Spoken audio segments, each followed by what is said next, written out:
Welcome to another episode of the Checking From Behind podcast presented by DraftKings Sportsbook. It has been a long 3 weeks without our guy Preston. Preston's back from a little personal break. Yep. How's it going? Good. Glad to be back. Had a lot of stuff going on outside of this. So thankfully I was able to take some time away, but I'm really amped to be back. It's great to have you back. I'm not going to lie. Sometimes I would sit here on like a Wednesday night, have the camera in front of me. I'll be honest, man. I had no energy. I got home from an 8-hour shift. I was talking to myself. Yeah, it's tough. I mean, come on. Flatley didn't take my job. I had Flatley on for an episode on a Sunday morning, and I was surprised he showed up. Me too. It was like 9:30. He's not a morning person. When I decided to have him on at 9:30 to record on that Sunday morning, whatever. And it was like 9:32, and I haven't heard anything. So I'm getting ready to record myself. He calls me. He's like, I'm right around the corner. And then he was like trying to find my house and stuff like that. He was like, your house is like that small one on the bend and stuff. I was like, yeah. And then I was looking out this window, and I saw him take a left. I was like, wrong way. That was funny. We got a lot to catch up on, though, with the hockey world. There's been a lot going on, yeah. I know. I ended up talking about Edmonton's goaltending in our last episode on Sunday. However, though, we have other news to talk about. Colorado, they're currently 18-1-6. They're chasing records. Winnipeg 19-1-6. They won again last night. Yeah, they won last night. Would you look at that? Surprising? Nope. Winnipeg sliding since Hellebuyck's procedure. And how about the kids running the league now? Bedard and Celebrini specifically, they're lighting up the league. And in the middle of all this chaos, we have Morgan Geekie, who is in a rocket race right now. I know we're only like 25, 28 games in, but he could become a dark horse. Oh, yeah. So Morgan Geekie was a guy I was pretty high on going into the season. Mm-hmm. I knew he had a really good season last year with Boston, especially towards the end of the year after they traded Bedard Macklin. He got a lot more opportunities. He started playing more power play minutes, and he got stuck on a line with David Pastrnak. And he's just such a good shot, and he's doing more now. He's driving play more. I think his shootings, I think it's a little unsustainable right now. He has like a super high shooting percentage. I think it's like over 20% right now, which is absurd. I don't think he'll keep that up. But, I think Morgan Geekie's legit going to be a perennial 30-goal scorer. Yeah, he has a 26.7 shot percentage. Last season, he had a 22.0. So, I mean, I do agree. I think a 27%. He's scoring on over every 4 shots he's scoring on. Which is insane. Yeah. Again, like you look at that, it can be unsustainable for sure, but we're 28 games in, right? He has 20 goals in those 28 games. Down, yeah. It's crazy. He has 8 assists right now. I mean, he's a goal scorer. He knows where to be. He's in the right spots at the right time. And him and Pastrnak together, like you brought up, once they traded Bedard Macklin at the deadline last season, he got an expanded role. He got more power play minutes. He got more top 6 minutes. And he took his opportunity and he ran with it. And now we're seeing it this season where he's been given an even bigger opportunity. He's playing first 5 minutes. He's playing 17, 18, 19 plus minutes a night. He's getting those 4-on-4, those 3-on-3 situations, shootout situations. He's getting every single possible situation that a goal scorer and a star player in this league gets. And he is proving to a lot of people that now he is turning into a goal scorer in this league, a proven goal scorer. And if he comes in this season, let's say he puts up 50 goals, whether he wins the Rocket or not, because I think Nathan McKinnon's up there. Wild he put up 50 goals. I know he's on pace to have more than that probably, but that'd still be Morgan Geekie. I don't know. I'm just trying because, normally the goal scorer race is usually the same guys. Every once in a while you get a young player like Matthews, like Bedard's in that race now this year. Like you get a young guy that inserts himself into that, and Morgan Geekie was not one of those names I had in my head. Right? I don't think he was on anybody's head. No, he wasn't. Honestly, I would expect David Pastrnak to be in the situation right now with leading the Bruins in goals. I mean, we picked him to win the Rocket. Yeah. I looked at Morgan Geekie as a guy that can get 30 to 40 goals. I did not expect him to be at 20 goals in 28 games right now. I don't want to brag or anything, but I'm going to brag. So He somehow didn't get drafted in my fantasy hockey league. This is not the one I'm in with you. This is my money league. So I picked up, I always look after the draft's over. I always look to see if there's anyone that somehow slipped through, and he was one of them. I immediately picked him up, and what a steal! I got him for nothing. That's crazy. And I'm 8-0. Well, that makes sense. How many guys are in the league? 10. 10. He should have been drafted. Yeah, he should have been drafted. If you look at some of the guys that got drafted in the last couple rounds, and I don't know how I didn't draft him. I would have picked him if I saw his name there. I don't know if it's just the ESPN had some weird thing where like they didn't have high projections for him, so he wasn't high up on a list. Like I got Brandon Hagel super late in my draft too. I know with like ESPN fantasy hockey, compared to football, where football is all like ADP sorted, all this is like projections, like points wise, or like where they have them projected to be ranked and stuff like that. Yeah. I'm assuming Morgan Geekie wasn't that high. Yeah, up. I knew he was probably going to still get at least 20 goals this year. I Right. didn't think it'd come in like the first couple months of the season. I mean, dude's balling out. The Bruins have themselves a especially study. in a deep league like that. Like that's the kind of player that wins you championships. It is. Sometimes you draft the guys that you want. You go in, and whether it's a late round draft pick or whether it's a waiver pickup like you had or free agent pickup, whatever, those are guys that you get for literally absolutely nothing and that can save a season for you. Oh, I mean, I'm not gonna brag again, but like, man, I've had my team is kind of ridiculous. Somebody dropped Mackenzie Blackwood when he was hurt, and I was like, I'll just stash him on IR till he comes back. He's an Avalanche goalie. Even if he has like a 900 save percentage, he's gonna win almost every game he plays. Why did somebody drop Mackenzie? I don't know, because he missed like a month. Throw him on IR then. I know that's what IR Right? is for. Yeah. So yeah, some of the people in my league are stupid. That's insane. Because everyone, like, my opinion, I'm gonna go on a little thing about Go for fantasy it. hockey. I've been getting really into it this year because my team's doing so well. Mm-hmm. Like, people really don't draft goalies early unless you're getting like top 3 goalie, like Hellebuyck, Shesterkin, those kinds of guys. Don't draft a goalie until really late. I agree with that. Unless you're getting those two guys, it's only those two guys and anything else. I love Jake Ottinger. I love like these other guys, these goaltenders, Sorokin. Somebody in my league picked Hellebuyck with their first round pick. I would defend that. I would defend that. I wouldn't.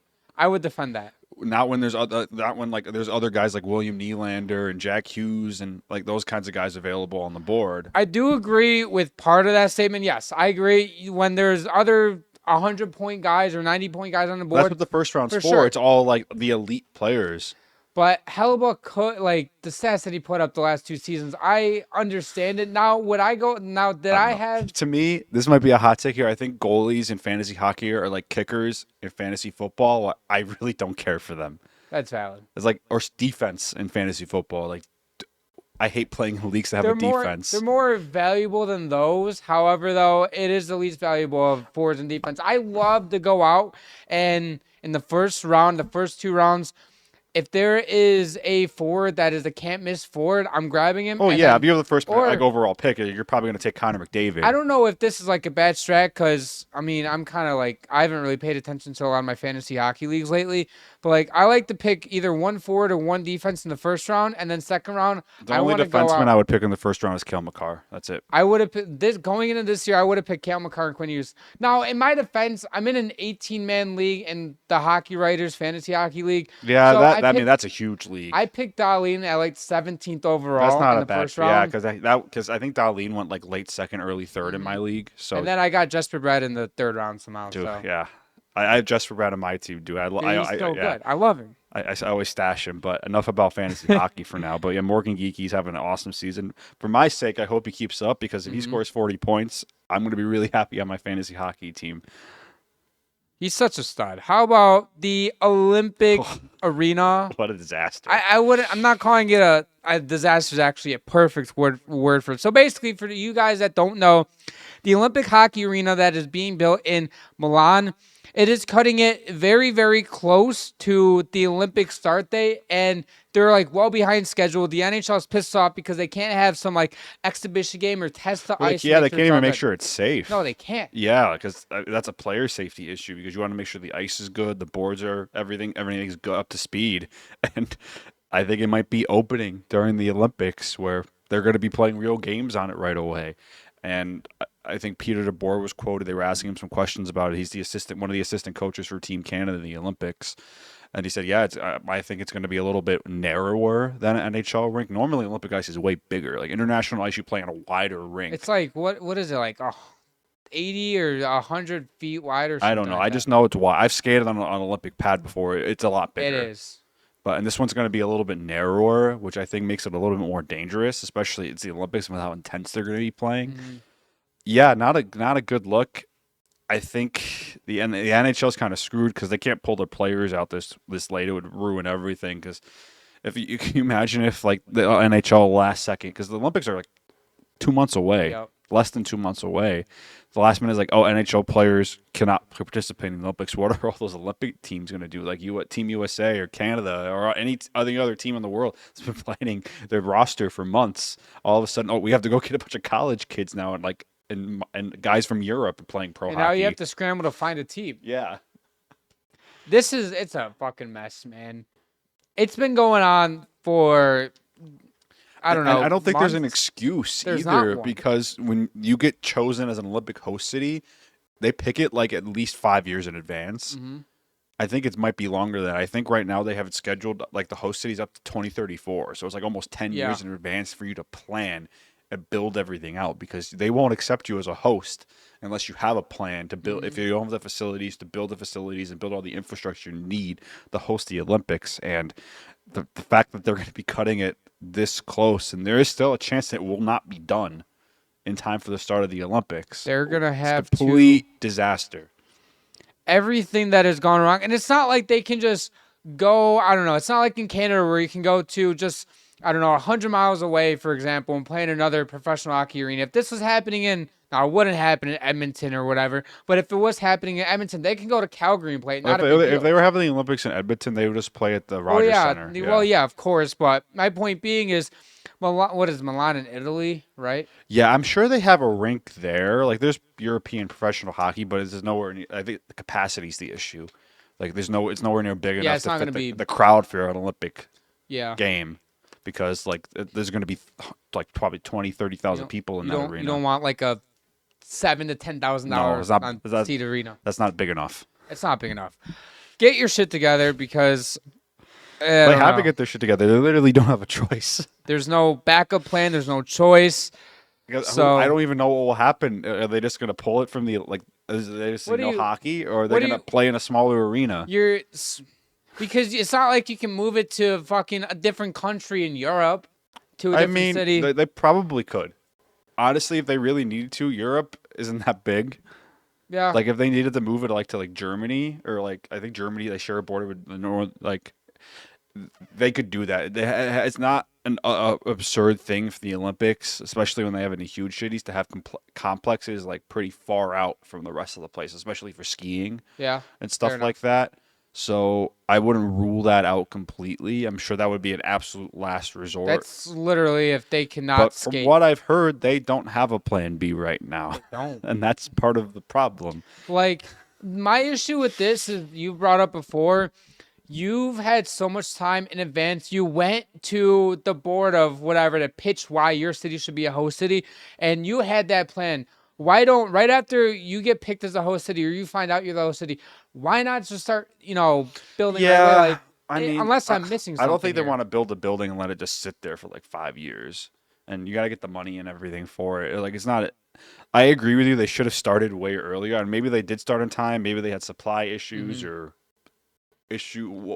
some kind of issue that led to it being delayed. But I don't think there's a good excuse. There's not a good excuse. You have to have a mindset and a plan for everything. For even if a fucking pipe bursts, right? You have to have a plan in case this is a multi-billion-dollar investment when you're hosting the Olympics because there's so much money and planning and people that go into hosting the Olympics. Yeah, it's an embarrassment, I would say. I would be embarrassed. And the NHL has so much right to be pissed off. Well, yeah, if they should be, because what if they get it done in the last second? The NHL players go over, play in the Olympics, and what if a bunch of people get hurt because the ice isn't up to standards or there's an issue with the boards?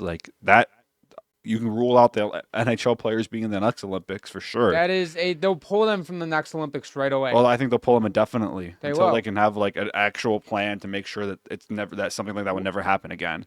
Where are the 2020? 2030 Winter Olympics? Is that Salt Lake? I think that's Salt Lake City. Because at that point, obviously, it'd be played in Utah, but I think it is Salt Lake City. No, it's France. France. I think 2034 is Salt Lake City. Okay, yeah. Yeah, because every 4 years. Because I think Mhm. the 2028 Olympics are in Los Angeles. They are, yeah. I mean, you're right. If shit hits the fan and let's say they get the ice done, they get everything done, they play hockey, right? And the first, let's say, I don't know, the first 3 or 4 games, right? You're having guys go down, not with the injuries of getting hit or something, but like if somebody is like going into the corner and there's a fucking Or tiny, they cut too deep into the ice because the ice isn't quality enough. It's too soft. you can bust Yeah. your ass, go into the boards like first, and Break now your he's out for the collarbone, season. fuck up your knee. Yeah. There's so many things that could happen if the ice isn't good enough. And It's and these guys are so fast and they cut so hard and so deep. You have to have good ice. If you don't have good ice, these guys will fall into the They will get corners and not legitimate. be It's a safety issue. They It will get is. hurt. It's like when guys play on bad turf in the NFL and they all tear their ACL because they need the ground to not give out on them. the pressure that these guys put into the ground, the force is unimaginable compared to the I regular. mean, have you human ever being. like seen NHL ice after they've skated on it? Dude, Like, it's like it's I did a unskateable. thing at the Sabres game when I was in high school. They have like the senior shoot, like they like usually invite like local high school seniors to do like either a shootout, like a relay race in the arena. I got to do the relay race, and I remember the worst part was in front of the bench. We were skating in there. We all fucking fell because they wanted us to do like a hard stop there, and the cuts were so deep. We were all falling. Everyone in the arena was laughing at us. We were like, "Oh, these guys can't fucking skate." It's like, no, there's like fucking 4-inch deep cuts on the ice. So Yeah. we're trying to skate through them. And in front of the bench, that's where the players are the most. They're all hopping and then they're pushing off hard right away. Yeah, yeah. The ice was rough. Honestly, how much I would like to skate, I don't know if I'd ever want to actually skate on NHL cut up ice. Oh no, I wouldn't want to play on cut up ice. The ice when it's fresh is It's so amazing, good. but yeah, not after. Dude. There's a reason why they scrape the ice so often, and they have to do the ice 3 times during a game. Even in like 5 to 7 minute span, they cut up that ice right away. Oh yeah, that's why they have to. That's why they have to shovel it all the time. I think that's the only reason they have commercial breaks. Because the NHL, I'll give them credit, they take very minimum commercial breaks. But when they do take commercial breaks, it's actually valid because they have the ice crew out there scraping all the snow off the ice. It's like, especially around the crease, the amount of snow they fill up whole garbage cans with snow. It's 4 garbage cans full of snow every commercial break. It's insane. It's not like the NFL where you have guys standing around for 2 minutes. Like Yeah. the NHL is a valid reason, and now they've implemented in the playoffs and overtime. There's no commercial breaks. They still stop to do They the do. ice. But that also goes to show you that the NHL is not having these stoppages just for ad revenue. You know, they have to. They have a legitimate reason to. And, I mean, if these guys in Milan are cutting up the ice and then all of a sudden now they're busting their ass and it's not because their skate edges are messed up, it's because the ice is ass. So if I'm going there as a player, would I be nervous for my first shift or the first skate per se because of warmth and everything? Yeah, Yes, and I you would don't be. want that either for like any of your teams because you don't want that as a distraction. You just Right. want, you're at the Olympics. It's all the best players in the world. You want them to just focus on winning a gold medal for their country and not have to worry about anything else. You want them to go out and play. You don't want in the mentally back. Yeah, they shouldn't be back thinking about like, oh, if I cut too hard in that corner, like I'm gonna fall. Now guys are gonna be afraid Mm-hmm. to go into the corner at full speed, because if they cut into the ice trying to stop, now they're all of a sudden going shoulder first into the boards and now they're done. Yep. Don't want that. Let's hop into some positive talk first. The Colorado Avalanche, they are 19-1-6. And I talked about them 2.5 weeks ago. They have not lost a regulation game since then. Their last regulation loss was in fucking October. Unreal. They're on pace for 60 wins right now. On pace for 60 wins. Yeah, and we were talking about this last night a little bit. And like I'll repeat what I said then. I don't think the Avalanche will lose more than 20 games in regulation this year. I agree with you. They're going to lose some games in overtime, but I'd be shocked if they lost double-digit games by more than a goal. I want you to guess how many points they're on pace for. Oh, a whole number. 136. 139 points. That was pretty damn close. You were pretty close. What's the record? I think it's like 100 140? Was that 144? high? Like the Bruins said it a couple years ago, Maybe, right? I think they They only had 132 then. No, they set a new record. Yeah, 135. 135. So they're on pace to break literally The record. Bruins won breaking. 65 games that year. That team was ridiculous, and then they lost in the first round. They blew a 3-1 lead, to the 8th seed. and that had. You know what's crazy about that? I know we're going off topic here for a second, but okay. So it all stems from the Sabres played the Panthers in April, right? And they lost that game 2-1 in regulation. The Sabres win that game in regulation. They go in there. The Bruins would have swept them. They probably get swept by the Bruins, and all of a sudden we don't have this Panthers dynasty that we have now. Yeah, I know. Which is insane. Yeah, the butterfly effect's a crazy thing, man, but we'll never know that reality That's is true. the one we're stuck in. McKinnon's a plus 32. Dude, McKinnon McKinnon right now is a unanimous Hart winner.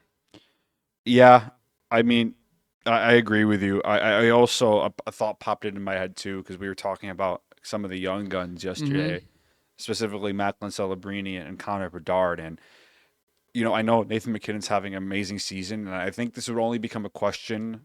This wouldn't be a question if McKinnon were leading the league in points by 20 points or something ridiculous like that. But let's say the Sharks or the Blackhawks, one of those two teams, end up making the playoffs. And let's say the Sharks make the playoffs somehow, and Celebrini has 100 points. Do you give him the Hart? Based on expectations, yes, Yeah. I will. If the Sharks or Blackhawks made the playoffs and Bedard and Celebrini either have 100+ points, I would give it to them over. Or McKinnon. they both top, one of them were top 3 in the league in points. I would, simply because of expectations. Unless Colorado puts up 65 Yeah, it would have to wins, be McKinnon has 140 points or something absurd if like he has that. 140 to 150 points and the Avalanche win 65 games and break records, yeah, I would give it to McKinnon. But if the Avalanche, first off, that would be insane. 65 wins. But if the Avalanche, let's say, finish with 54, 55 wins, they get the President's Trophy, whatever, in the West, but the Sharks or Blackhawks make the playoffs and Bedard and Celebrini are up there, I would give it to them. Yeah. Are you with me there? I completely agree with you then. Yeah. And then Cale Makar, I think they can end up renaming that trophy the Cale Makar Trophy. I would like to, okay, let me rephrase this. So I kind of apologize when I talk about the Colorado Avalanche a couple weeks ago about how I think Cale Makar is the best defenseman in the league. I would like to formally apologize to how the Cale Makar stands for doubting his abilities and to arguing that Quinn Hughes is better, because Quinn Hughes analytically was better than Cale Makar last season, no doubt in my mind. But now at this point of the season, Cale Makar is on pace for what it would be 90+ points right now. He's probably going to get a 100-point season. I would think you're close to it. So I would give Cale Makar the Norris unanimously too. It's crazy how good this team is too, because you also look at Martin Necas, who has 33 points in 26 games. He's been such a good fit for them. He's so fast. He's quick. He plays so well with Nathan McKinnon and Cale Makar. And on top of that, not a ton of his points are on the power play, too. He has, by the way, he has 3 power play goals out of his 13 goals, which even strength, he's been great for the Avalanche. He's been a spark. The Avalanche power play, I don't believe, has been all that good this season, if I'm not mistaken. I can pull that up. They have, I think, 14 power play goals. Trying to find it. Why does the NHL make stuff so hard to find? I don't know. I might be wrong. Power play percent. They have 14% power play rate. They're 24th in the league. Yeah, that is bad. Imagine if their power play was sick nasty. They don't need it to be. I mean, they don't. But if they did, who's beating this team? They would have 20 wins already, at least minimum. Because the Oilers a few years ago when they had a great season, their power, especially when they made it a couple years ago when they made it to the first Stanley Cup final, their power play was automatic. They were sitting at 50% all the way up through the first 3 rounds. Yeah, it was. The only time it got slowed down was the Stanley Cup final. Mm-hmm. But Pittsburgh surprisingly leads the league in power play, 28%. I'm shocked at that. Now, it helps when Sidney Crosby has 20 goals or whatever it is, or 18. And then the Sabres have the best penalty kill in the league. Who would have saw that coming? 93%. Damn. Colorado has an 88% penalty kill, though, so they're top 5. Their goaltending has been great. They have 56 goals allowed at the moment. Yeah. 106 goals for. Plus, Yeah, because Scott Wedgwood was kind of because Mackenzie Blackwood got injured like a few games into the season, and then Wedgwood came in and he played super well, and then Blackwood came back and Wedgwood was like just kept being the starter because he was just playing so well. Now Wedgwood, I believe he's day to day with an injury. He started the game the other night, didn't end up finishing it. Blackwood had to come in, got the win, but once Wedgwood gets healthy and like you don't need to have the best goalie in the world, and I'm not trying to knock on Wedgwood and Blackwood. Like, they're both good goalies, but you can get like an average goalie and they will put up pretty decent numbers. Like kind of like Aiden Hill in Vegas, where like he's not a bad goalie, right? Like I would say he's like an above average goalie, but playing on a team like Vegas makes him so like he's the right goalie for that team. Like he can make a big save when you need him to. Like when they won the Stanley Cup a few years ago, he was awesome for them, especially in the Stanley Cup final. But there's a lot of there's probably at least 10 guys I'd say that are better than Aiden Hill. Yeah, but 1,000%. But he's a product of that Vegas team. That's not a bad thing. That's a sign of a good team where your play in front of your goalie can make your goalie better. We saw it with Darcy Kemper when the Avalanche won the Cup in 23. That's a great example of that too. Going over to Blackwood too. So his first 3 games back from injury, it wasn't so good. Now he went 2-0-1, losing to San Jose in overtime, but then beating Vancouver and Buffalo. However, though, in his last 4 games since that Buffalo game where he allowed 3 goals on 21 shots, he had a shutout against Nashville, shutout against San Jose, a .913 save percentage, 2 goals against, and a win against Montreal. And then against Vancouver last night, he had another shutout. Only 10 shots against in that game against Vancouver. Dominated them. Oh, he didn't have the shutout. That was the game that Wedgwood ended up missing time or leaving the game early, whatever. But I brought this point up earlier a couple weeks ago too. Wedgwood ended up signing that shorter contract extension, whatever, with the Avalanche. Also, what I think can be important to the teams and contenders, I understand you don't always need to have a good tandem to go out and win a Stanley Cup. But let's say, for example, because Blackwood and Wedgwood have both dealt with injuries this season, let's say Blackwood ends up going down in the middle of March, end of March, going into the playoffs, right? And let's say they win 60 games, they win the President's Trophy. No offense to most backup goaltenders in the league. You don't want a bum backup goaltender ruining your President's Trophy winning season that you sacrifice, you put your heart on the line and everything. And I know these players understand that it's a sport. It happens. But now you bring in a guy like Wedgwood. Let's say it happened next season too, because that's when the new contract kicks in.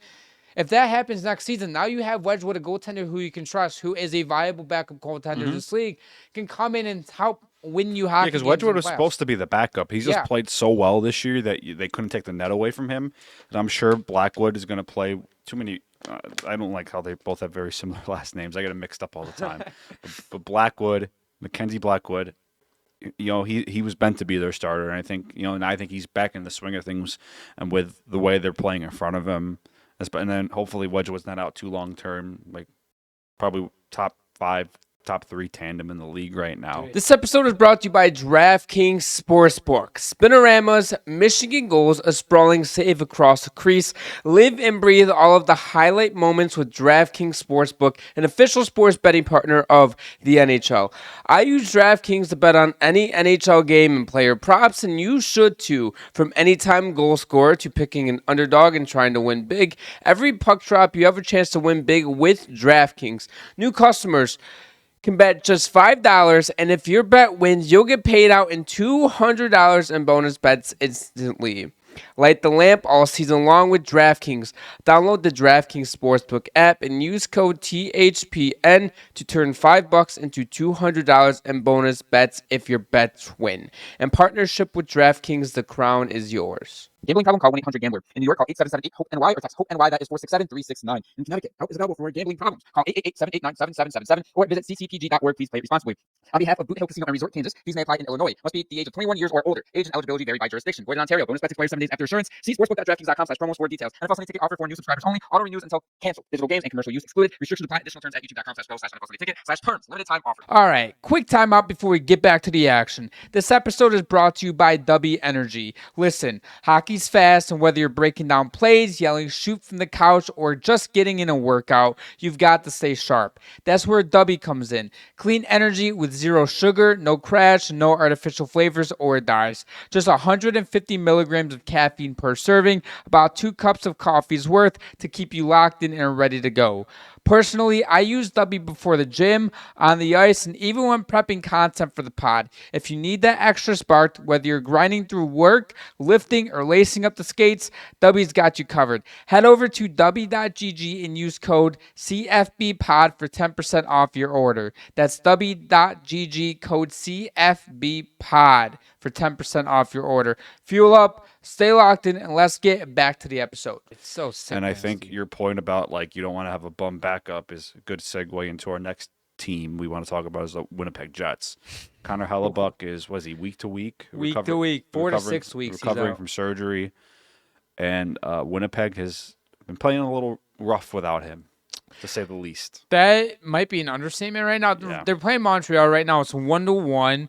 But on Monday, you lose to probably the most inconsistent team in the league in the Sabres, 5-1. Well, they got boat raced by the Sabres. Like, I watched some of that game. It looked like Winnipeg didn't even want to be there. Dude, the Sabres look like a playoff contender compared to Winnipeg. Winnipeg, like they literally didn't look like they were trying. You beat Nashville, which that is a team that you should beat, but then you lose to Carolina 5-1. You lose to the Capitals 4-3. You get shut out against the Wild 3-0, and then you also lose to Carolina 4-3 on November 21st.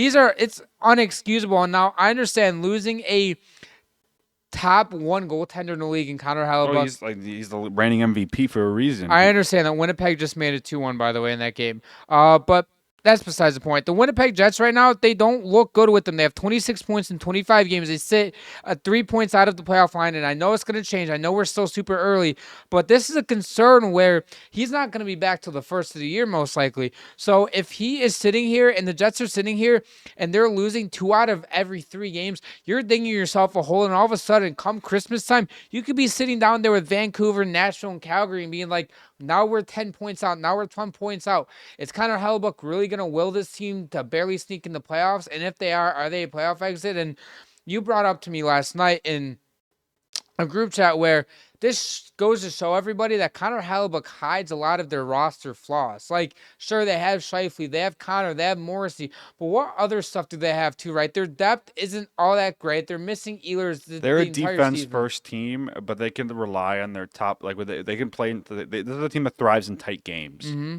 Where you have Connor Hellebuyck backstopping you. They have all the confidence in the world. I think it enables their defense to be a little bit more aggressive, take a little bit more chances. Like we were talking about specifically Neil Pionk, who I think has kind of had a rough season this year. He had a great season last year, and his numbers are way, way, way down. He's been a 30-plus point player for the last 6 years. He has 5 points in 21 games, 4 assists. And 0 plus minus. Like last year was a plus 21, 39 points. I guess production's gone off a mountain. I think that goes back to, the lack of goal scoring and especially when Hellebuyck isn't play. Like Eric Comrie and Thomas Milik. Milik's only played 2 games to his credit, but Comrie below 900 save percentage, 3.13 goals against average. Like they play different in front of him. They simply do. I will give Winnipeg the benefit of the doubt. Not a lot of it, though. They have dealt with some injuries. I know they've had Cole Perfetti miss time, Adam Lowry's missed time, Dylan Sandberg has missed time, etc. So I understand that. But on top of it, though, when you only have 6 players that have 10 points or more 25 games into the season, that screams a depth issue. That screams a roster issue. And this screams that your goaltender has hidden a lot of flaws that this roster needs to be done because they have a stretch of games coming up where they play 5 out of the next 6 games at home ice. On home ice, they play Buffalo, Dallas, Boston, Washington, and the Senators. Realistically, they should at least beat Buffalo in Winnipeg on Friday night. If Buffalo boat races them in their own building, I don't know what to tell you. And on top of it, after their game against Buffalo on the first, I heard Adam Lowry had a players-only closed-door meeting with the team. That's not good. You cannot be having those meetings if you have playoff aspirations this early into a season for the Winnipeg Jets. It's going to start snowballing before you know it, and it feels like it already kind of started. Yeah, no, they have to find a way to stay just above water right now until Hellebuyck gets back. This is what happens though when you rely on a goalie and he has to play like 60 plus games Mm-hmm. every season. You know, one back-to-back Vezina's, one the Hart. Like there's a ton of pressure on him to perform well, and when he doesn't perform well, they usually don't win. This is evident in the playoffs last year, where they should have probably lost in the first round. No, they definitely should have lost. They They should had have. like one of the greatest comebacks of all time in Game 7 to win that series, and then when they played Dallas in the second round, it never really felt like a competitive series. They won a couple games, but didn't really feel like I never had a doubt that Dallas was going to win that I series. never thought that Winnipeg could win that series. Yeah, like I was very confident in Dallas winning that series, and Hellebuyck was kind of shaky in that series too. He's a bit better towards the end, but Winnipeg couldn't score. I look at Winnipeg as a team that right now the Sharks are better than them. I would take the Blackhawks in the game right now. And even though the Oilers goaltending has been fucking dog shit, which I would still take the Oilers over the Jets right now in a game. Like, It's so funny to me with the goaltending with Edmonton specifically because you want to look at a team that was kind of in a similar situation last year to Edmonton, and that's the Colorado Avalanche. Mhm. They had a really bad goaltending situation, and they ended up making two trades to address their goaltending situation. They bring in Scott Wedgwood, a high quality backup. They gave up like a low tier prospect and a 6th round pick for him, and then they bring in Mackenzie Blackwood, who immediately that fixed all their problems when they got him last year. Was Georgiev was awful, yeah, awful last year. they traded for him in a span of like 5 days. They gave up a 2nd round pick and a conditional 5th round pick for a starting goalie. And let me look at his contract at the time when he brought in. He was only getting paid $2.3 million. Why couldn't Edmonton make a trade like that? I've heard that Edmonton is not going to make a trade to help their goaltending. And this is the thing That's a mistake. You've made it to back-to-back Mhm. Stanley Cup finals. Everyone knows the missing piece is goaltending. Stuart Skinner is not going to win you a Stanley Cup.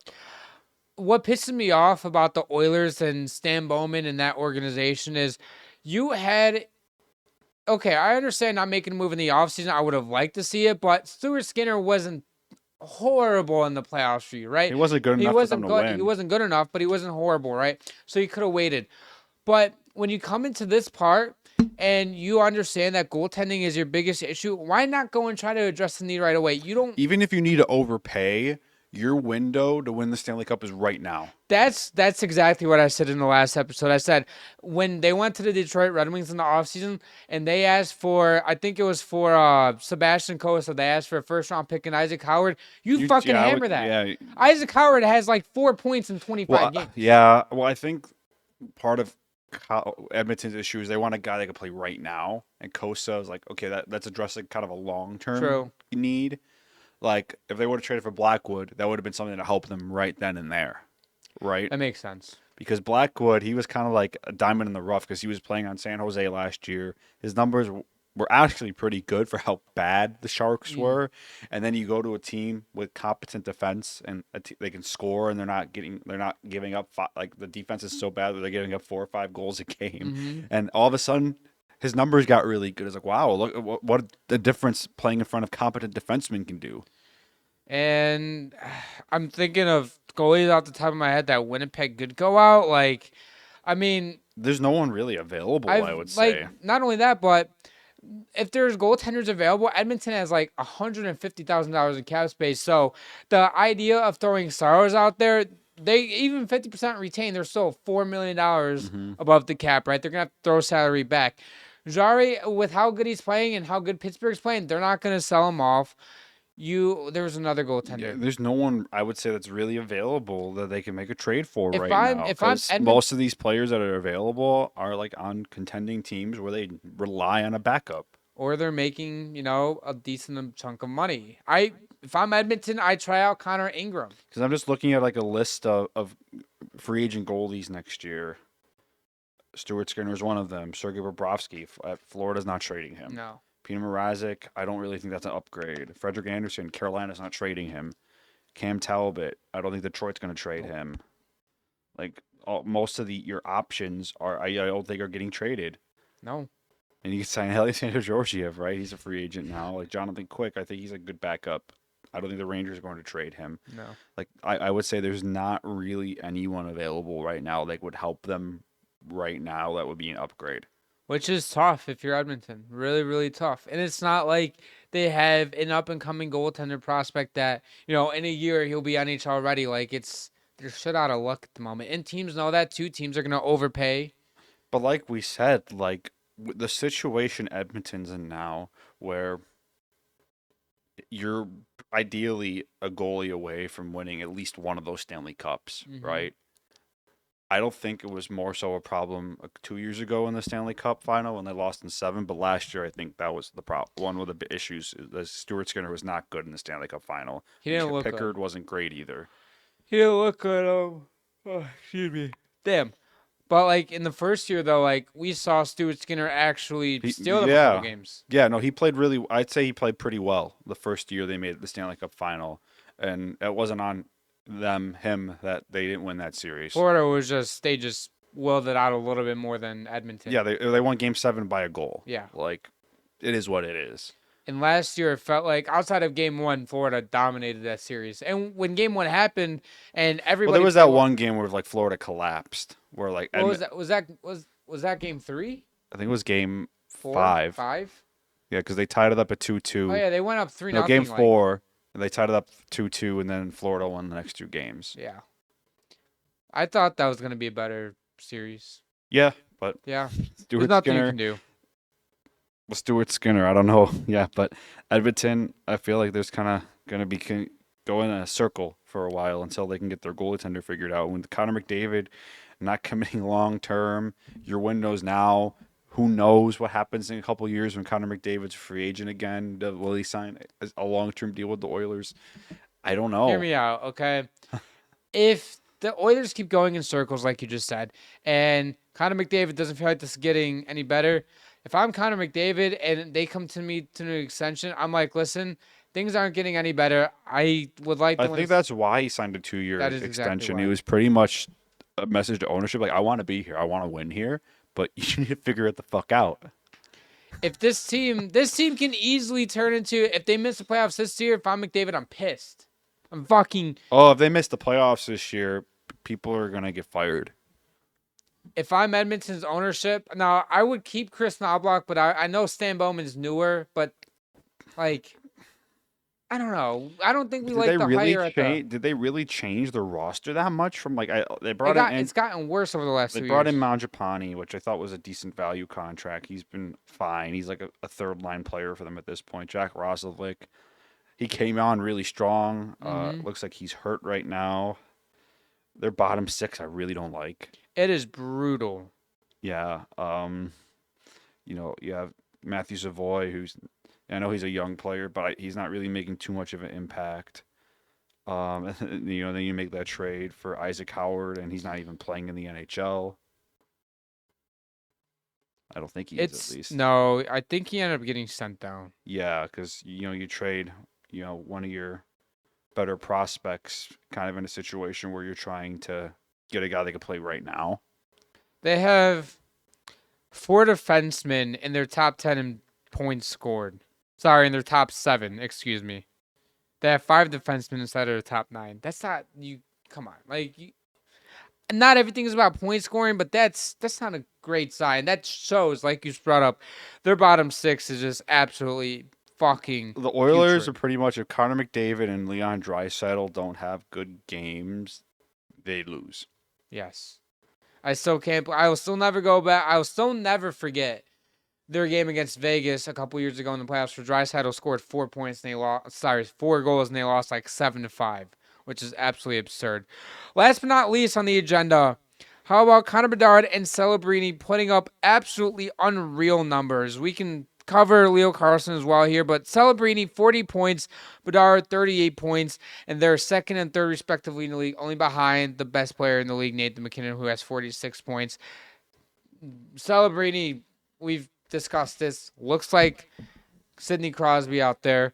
Connor Bedard has the best shot in the league, and I will stand on that. Well, everyone that last year was saying that Connor Barber is a bust, like, shut the fuck up now. Yo, for real, please. because he had a rough year last year. Yeah. I think even he would admit that.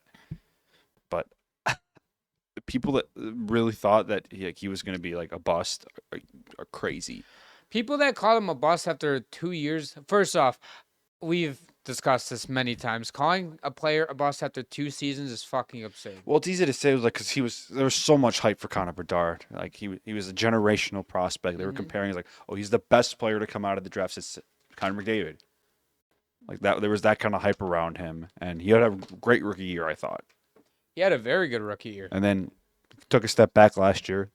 I would argue that the Blackhawks were worse his second year than the first year. Like that team around him. Yes, outside of really like 1 or 2 players, like it wasn't good. And I will understand that. I do think that some games Connor Bedard just mentally wasn't in it.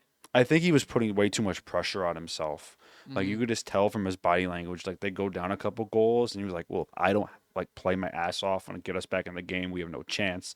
And then he takes shots. The goalie makes a good save, or he misses. He just beats himself up.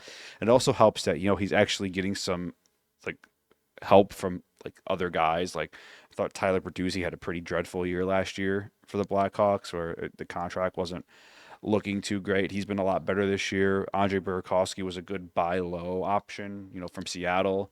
He's been almost a point per game. And then Frank Nazar is having a coming out party this year, where everyone kind of looked at the Blackhawks with a lot of question marks when they gave him that big contract right away, when he had only played 53 games, 56 games, and they gave him that huge contract. And he almost has as much points as he did last year in 53 games as in 24 games. And Spencer Knight has been incredible as well. I didn't even bring him up. Yeah, Spencer Knight has been a game changer. Because that was another huge issue for the Blackhawks last year. Outside of San Jose, they had probably the worst goaltending in the league. They did. That was a great addition last season. I think I don't know what they traded for him, but Seth Jones. They traded Seth Jones for him? Yeah. Oh, I didn't even know that. Yeah, they got Seth Jones. Oh, yeah, that's right. That's right. I keep forgetting Seth Jones got traded last year. They got a first-round pick and Spencer Knight for Seth Jones and a fourth. It's insane. Looks like a very good trade for them. Either way, I look at both Bedard and Celebrini and what they're doing with their respective teams. They elevate their players too. It's not just they're putting up these numbers and it's just whoop-de-doo. The teams at the bottom of the standings now, they're elevating their line mates in their team, and whenever they're on the San ice. Jose too, another player that I've been super impressed with is Will Smith. I love him. Yeah. Not to brag or anything, I called him the top breakout player this year, and he's been stellar. Yeah. No, he's been a great player this year. He's taken the next step, and San Jose fans, I think they have a lot to be excited about for their future. Mike Greer's done a phenomenal job. He's done this rebuild almost as perfect as you can. Him and Davidson has done a great job. And they got a little lucky. They won the draft lottery, of course. But I would say that San Jose, they just have such a plethora of great prospects. Macklin Celebrini, Will Smith, William Eklund, Michael Misa, who's played some NHL games this year. They have Sam Dickinson at defense, and then Askarov's getting better. His numbers are way better than they were last year. He has a .910 save percentage right now. Their defense looks a lot better. They do have a lot of veterans on short-term contracts just to kind of fill out the defense to let the young players get ready. But their prospect pool is so deep right now, and they have such good high-end young talent. Like Celebrini's 19. Yeah. Misa's 18. I think Will Smith's 20. William Eklund's 2021. Yeah, these are all top 6 forwards that are good. You can have in your organization for the next 15 years. And with the salary cap going up, you'll be paying these guys. Well, Celebrini's he's gonna be a top 5 highest paid player in the league on his big boy contract. Yes, he will be. The second they can sign him to extension, he's going to. And I'm gonna ask you this: if we're looking at right now, would you call both Celebrini and Bedard generational players? Both of them right now? Yeah, for sure. I will disagree for that, and this isn't me going about, I don't think Celebrini and Bedard are good. I think they're fucking phenomenal players. They're both top 5 players in the league right now, or at least 4 is wise, okay? But when I look at generational, right, I look at Gretzky, I look at Ovi, I look at Crosby as generational, Connor McDavid. Yeah, it's easy to say that, though, because they've been good for so long. Well, they had long careers, and they were amazing. That's what my point I'm trying to say is that Bedard and Celebrini, Bedard especially was a generational talent coming into the draft. I understand that. But if Bedard and Celebrini this season put up 100 points, next season put up 100 points, and you keep seeing this progression and growth of, okay, now they're playing a great two-way game, or Bedard's putting up 45 goals consistently, or Celebrini is one of the best two-way players in the league. I will frankly call them generational NHL players. It's just what they're doing at their age, though, is like Celebrini looks like he's been in the league for 10 years. He does. He's 19. He's physical. He's fast. He has a high motor. He's so smart, though. Like, he reminds me so much of Sidney Crosby when he plays. I'm not saying he's Sidney Crosby. Don't mix my words up. Sidney Crosby, but Celebrini, he's special. Sidney Crosby's special. Are you talking about Celebrini special? Yeah. Celebrini is a special talent. And what impresses me the most about Celebrini is he's not just leaking out looking for points. As a center, you have two main priorities that you look for, right? You're a distributor. Not distributor, and then you also have to be able to win faceoffs. You have to play defensively. You have to be good offensively. If you're a center and you're not the smartest player on the ice, you should not be a center, to be frank with you. And he's smart. He's very fucking smart. And to the people who are going to argue saying, oh, like Ovechkin and Crosby first year, they had like 100 points. That's never fucking happening again. I'd be shocked if an 18-year-old ever comes to the NHL again and gets 100 points his rookie year. Yeah. I mean, everybody calls Connor McDavid is generational talent. He only averaged about a point per game in his rookie year. He would have, if he played. He missed a bunch of time. He did. He wouldn't have had like 100 points. But he had 47 points in 44 games or something like that. Yeah, because Nothing I'm trying too to find crazy. because Sidney Crosby had an insane rookie. I mean, He had like 105 points or something, right? Yeah, they both him and Ovi both had crazy rookie years. I know Ovi won rookie of the year though. I know his had rookie 50 year goals. he had 102 points. Crosby did. Okay. Let me bring up Ovechkin. Ovechkin's rookie year had 106 points and 52 goals. He got it because of the 50 goals. Yeah, Probably. 52 goals as a rookie is ridiculous. Was that during the dead puck era too? This is like the end of it. This is Okay. after the lockout when they Okay. changed the rules and the scoring went way up. Fair enough. That was kind of what the lockout was for. Like they changed a lot of rules, but I think that era where like these 18-year-old players just come into the league and just like score 100 points right away, I don't think that's gonna happen. We're never going to ever see again. that again. It is hard to develop as a player, especially when you have coaches that, unless you're Bedard, unless you're Celebrini, you have a lot of players that come into the league and get buried on the third line, on the fourth line, and have to work their way up the lineup too. Like we saw it. I know he's 18, he's coming from juniors, but like Michael Misa, for example, he didn't get a ton of ice time in San Jose in his 8-9 There's games. no that he need played. to. But that's There's no need to the rush point him. being too, right? No rushing, and you look at the NHL teams; they want to develop these players. They don't want to throw them to the dogs and say, "Go figure it out." Like another observation, like I've had, with like especially when you compare like Crosby and Ovechkin and McDavid too, like they were kind of seen as saviors to their franchise, Mm-hmm. right? I would say Bedard was kind of seen as a savior too. Celebrini, I don't think had nearly as much pressure put on him. No. I think part of that market he was going into, San Jose, people knew they weren't very good. Not that not a lot of people watch them because they're a West Coast team. They're not like a household like hockey franchise. They're not a historically significant franchise like Pittsburgh and Chicago are, right? So there was, I think, less eyes and less pressure on him to perform. And like Bedard, he had all the pressure in the world on him. And I think they hyped him up probably a little too much. Just a little bit. Yeah, because I remember talking to people at work, and like they never watch hockey, and they would ask me questions about Connor Bedard because ESPN was marketing him so hard. He's like, "Is he really that good?" And I was like, "You know who Connor Bedard is?" He's like, "They won't stop talking about him, so he must be good." You know what it reminds me Before of? he even played an NHL game, by the way. Which is crazy. It reminds me, you brought up Connor McDavid. I wasn't really alive for this. Well, I was like 2 years old. LeBron James, too, coming out Well, of high LeBron school. James was the savior. Of the entire fucking league. Yeah, I don't know. LeBron is a whole nother level of hype. I would say like the closest NHL player, I'd probably say LeBron James is probably Sidney Crosby. Sidney Crosby's hype was insane. Well, Sidney very- Crosby like legitimately saved the Pittsburgh Him and Penguins. Ovechkin saved the NHL. And I know Crosby did save the Pittsburgh Penguins. Him and Mario Lemieux buying the team, but if they wouldn't have gotten Sidney Crosby and wouldn't have been as good as they were, I don't know if there's an NHL team in Pittsburgh anymore. Correct me if I'm wrong. Mario Lemieux came out of retirement to play one season with them in his rookie year. Yep. Yeah, Crosby lived with him. That's insane. Yeah, because he really. I think that's part of the reason why I think Crosby was so successful is right away too. Is I think Lemieux knew how important Crosby was for the organization. He didn't want him to be overwhelmed, and who else in the world is better for Sidney Crosby to learn under than freaking Mario Lemieux? Imagine being 18-year-old coming out of Scotia Nova, Canada, and Nova Scotia.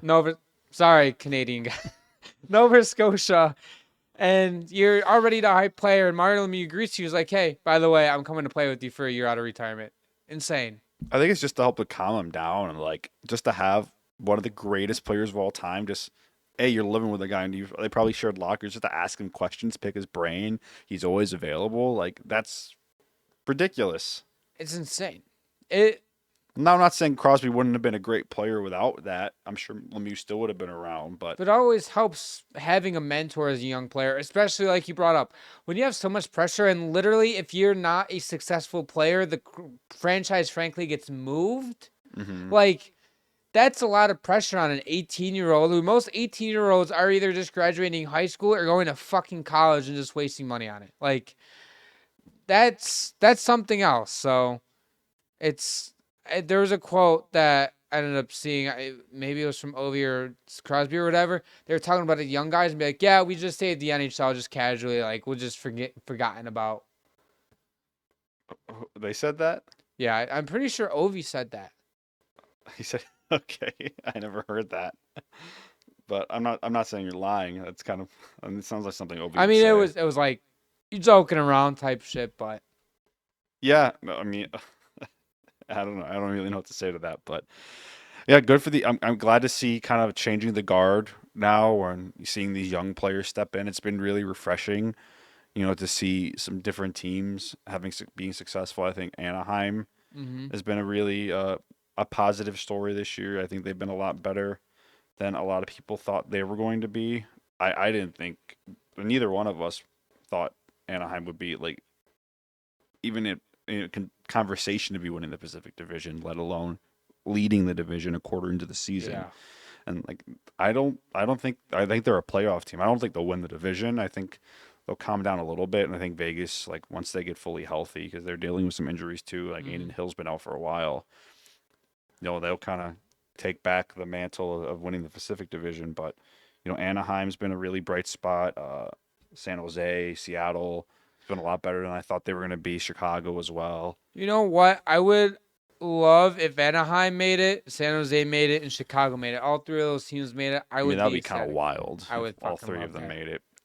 Fucking get the Kraken out of there. Fuck. Put the Blackhawks in there. Fuck. We got a lot of hockey to play. No, we're 26 games in or so for a lot of teams. 27, 28 games. The standings are still really tight. I would say the only teams in my eyes that are really pulling away are the Colorado Avalanche, obviously, the Dallas Stars. Those are two playoff locks, in my opinion, barring something completely unforeseen. It is crazy. I'm looking at the standings right now. You have the Colorado Avalanche, the Stars, and the Wild would all be first in the Eastern Conference right now. Yeah, I mean, Minnesota's been playing really outstanding. They've been getting incredible goaltending also lately. There were Jesper Wallstead has a new nickname. Did you see it? The Great Wall of Wallstead. Oh wow, that's creative. It's great. Oh no, sorry. It's the Great Wall of Minneapolis or the Wild. I don't know. Either way, you guys get the fucking point. He's been a brick wall. Yeah, he's been a brick. Him and Gusty. He's been a good story. I don't know. It's just refreshing to see. I feel like the last few years has always been the same teams, and everyone is one of the wild card teams. You swap them out for another team. Oh my god, I remember last season preparing for an episode, and we're just looking at the standings, trying to figure out if there's a team or two to talk about. And it's the same fucking teams in there over and over again. You have the same bad teams, the same good teams. It's we want to be positive about the Blackhawks, the Sharks, the Ducks, the fucking, I don't know, Boston Bruins, Montreal Canadiens. I mean, the East is such a mess right now too, because even Florida, which is shockingly in last place in the Eastern Conference right now, Like they're only 5 points out of third place in their division, and they've played 2 less games than the Detroit Red Wings. So like the standings are super tight right now. I'd say the only teams that are really kind of falling behind are Calgary, Nashville, and Vancouver. And St. Louis, I think, is getting close to that point. I mean, Calgary and Nashville are awful teams. They're fucking dog shit. Yeah. Vancouver is just a dumpster fire. St. Louis. Vancouver. I was gonna bring this up when we were talking about Cale Makar and Quinn Hughes. I think Quinn Hughes needs to get out of Vancouver. I will agree. I think his production will go back up to normal levels if he's out of there. If he's on a team and a roster that's actually functional, he needs to not extend with them, not resign. I don't think he'll extend with them. I don't unless either. they give him like a Kaprizov contract. I was in the last episode. I talked about the Canucks, and I said if you're Quinn Hughes, you either ask them for 19 to 20% of the cap, or you would say that you're not coming back to the team and re-signing and extending. Mm-hmm. That's just how it should be. Yeah, because Vancouver, I don't see that situation improving anytime soon, especially with some of the contracts they've handed out to people. I think that Pedersen contract is starting to look like a major mistake. $11.6 million to put up pedestrian numbers. They had a chance to get out of that contract last year. Up to July 1st. They decided to stick with him, and I think he's been better this year than he was last year for sure. But he's definitely, I don't know if he's ever going to live up to that contract. I think that the Canucks made a mistake, and they should have traded Besser at the deadline and traded Pedersen by July 1st. And I don't think they should have extended Demko. I don't know. It is tough because they made all these moves to hopefully keep Quinn Hughes, and at the end of the day, it might not help them keep Quinn Hughes. You know where I'm kind of getting vibes from? Correct me if I'm wrong. It's a bit of a different situation because Vancouver actually did make the playoffs a couple of times when the Sabres were trying to keep Jack Eichel happy. Okay. Where they kept making moves, and they signed Taylor Hall, they bring in Jeff Skinner, they make all these moves to try to keep Jack Eichel happy, and it just kept blowing up in their face, and just nothing ever worked, and eventually, you just have to move on. Sometimes you just have to cut your losses. And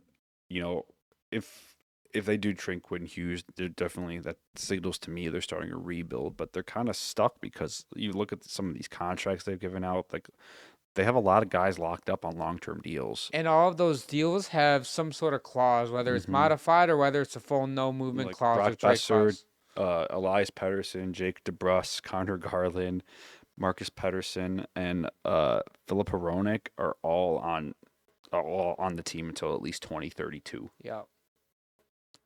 Name-wise, you would like them on your team, but production-wise, outside of a couple of those guys, it hasn't been great. Like Hronek, he had earned the contract when he had signed it, but his numbers have dipped since then. Pettersson, what's the cap hit on that contract? 5.5. That's not that bad for like a second pair defenseman. No. You're not going to expect points out of him, but you're kind of in a lose-lose situation where you're signing these players to long-term extensions. You're not addressing the depth properly. They're just kind of stuck in this perpetual cycle of, okay, we'll make the playoffs once every few years. Like we'll have all of our players will have great years, but then we're going to be ass. But if you trade Quinn Hughes, and this is counting on guys like Pettersson to kind of find their game again, you can kind of do a retool on the fly where I don't think the Devils are going to be the team that trades for Quinn Hughes as much as everyone loves that. I just don't think they blow up their team to go and get him. They'd have to give up so much depth and so many, like, draft picks, I think, is one thing, but New Jersey has such good depth. I think it would be a mistake to blow that up to go get Quinn Hughes. I do think he will end up a New Jersey Devil, but I think there has to be a particular way because you did bring up a good point. The Devils have a lot of depth. They're not going to blow up their entire depth to go and get Quinn Hughes because they don't even have the money right now for it. So you're not wrong, but also if let's say the Canucks are doing a full rebuild and they're going to tear everything the fuck down and just be bad, and they're asking for just draft picks and prospects, the Devils could do that. For sure, but it depends what the asking price is. Obviously, it's going to be the moon and stars, but it depends. I don't think the Canucks is. are in a place to blow it up. Like I said, they have so many guys on long-term deals, and you're not going to be able. You might be able to move. I think Connor Garland you can move. I Eventually. think the contract is good enough, or even if you moved him now, I think there's some teams that would be comfortable taking on that contract long term because he's a good second line, third line player. Can play penalty kill, power play, any situations. He's a good player. And I for think $6 million. honestly, I think the contract length would add value to him because you're getting him for like 6 years.